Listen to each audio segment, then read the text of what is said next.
ಪವಿತ್ರ ಗೌಡ ಅವರಿಗೆ ಬಂದಂತಹ ಒಂದು ಮೆಸೇಜ್, ರೇಣುಕಾಸ್ವಾಮಿ ಅವರು ಕಳಿಸಿರುವಂತಹ ಮೆಸೇಜ್, ಆ ಮೆಸೇಜ್ ಬಗ್ಗೆ ಆಗಿರ್ಬೋದು ಅಥವಾ ದರ್ಶನ್ ಅವರು ಆ ವಿಚಾರಕ್ಕೆ ಈ ರೀತಿಯಾಗಿ ಒಂದು ಆಕ್ಷನ್ನ ತಗೊಳ್ತಾರೆ ಅಂದರೆ ಈ ಮಟ್ಟಕ್ಕೆ ಇಳಿತಾರೆ ಅನ್ನುವಂತಹ ಬಗ್ಗೆ ಆಗಿರ್ಬೋದು. ಸೊ ಆ ಬಗ್ಗೆ ಹೇಳೋದಾದ್ರೆ ಖಂಡಿತ ಮೇಡಮ್, ನನಗೆ ಇದ್ರ ಬಗ್ಗೆ ಏನೂ ಗೊತ್ತಿಲ್ಲ. ನೀವೇನು ಟಿ ವಿ ಮುಖಾಂತರ ನೋಡಿ ನನಗೆ ಗೊತ್ತಾಗಿದ್ದು. ಸೊ ಇವಾಗಲೇ ತಿಳ್ಕೊಂಡಿದ್ದು. ಸೊ ಅದು ಹೇಳಿದ್ರೆ ತನಿಖೆ ಮುಖಾಂತರ ಇದೆಲ್ಲ ಹೊರಬರ್ತದೆ. ಸೊ ನಾವು ನೀವೆಲ್ಲ ಸಾರಿ ವೆಯ್ಟ್ ಮಾಡೋಣ ಮೇಡಮ್. ನೀವು ಕೊನೆಯದಾಗಿ ದರ್ಶನ್ ಅವ್ರನ್ನ ಭೇಟಿ ಮಾಡಿದ್ಯಾ, ಯಾವಾಗ ಮಾತನಾಡಿಸಿದ್ಯಾ? ಯಾವಾಗ ಕಾರ್ಯಕ್ರಮ ಸಿಗ್ತಾ ಇರ್ತಾರೆ, ಮಾತಾಡ್ತಾರೆ. ಅದು ಬಿಟ್ಟರೆ ಬೇರೆ ಇಲ್ಲ ಮೇಡಮ್. ಜೊತೆಗೆ ಏನಾಗುತ್ತೆ ಅಂದರೆ ನಾವು ದರ್ಶನ ಸುಮಾರು 10-15 ವರ್ಷ ನೋಡಿದ್ವಲ್ಲ ಮೇಡಮ್. ಸೊ ಅವ್ರ ಆತ್ಮೀಯರಾಗ್ಬೋದು, ಒಳ್ಳೆ ಗುಣಗಳಾಗ್ಬೋದು, ಸಮಾಜ ಸೇವೆ ಆಗ್ಬೋದು, ಹಲವು ಅನೇಕ ಒಂದು ಸಮಾಜಮುಖಿ ಕೆಲಸ ಮಾಡ್ತಾಯಿದ್ರು. ಬಟ್ ಈ ಥರ ಒಂದು ಆಗಿದೆ ಅಂದರೆ ನನಗೆ ದಿಗ್ಭ್ರಮೆ ಆಗಿದೆ. ಒಂಥರ ತುಂಬಲಾರದ ನಷ್ಟ ಆಗಿದೆ ಇಂಡಸ್ಟ್ರಿಗೆ. ಜೊತೆಗೇನಾಗಿದೆ, ಈ ಥರ ಒಂದು ಆಗಬಾರ್ದು, ಆಗಿದೆ.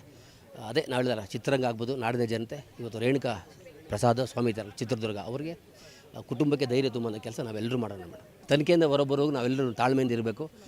ಯಾವುದೇ ಒಂದು ಗಾಳಿ ಸುದ್ದಕ್ಕೆ ಕಿವಿ ಕೊಡಬಾರ್ದು. ತನಿಖೆ ಹಂತದಲ್ಲಿರೋದು ನಾವು ಅದನ್ನು ಮಾತಾಡಿ ತಪ್ಪಾಗುತ್ತೆ. ಯಾರು ಏನು ನಾವು ಊಹೆ ಮಾಡ್ಕೋಬಾರ್ದು. ವಾಸ್ತುಕ್ಕಿಂತ ಊಹೆ ಭಯಂಕರವಾಗಿರ್ತದೆ. ಸೊ ಅವರು ಮುಖಾಂತರ ಬರೋವರೆಗೂ ನಾವು ವೆಯ್ಟ್ ಮಾಡೋಣ ಅಷ್ಟೇ ಮೇಡಮ್.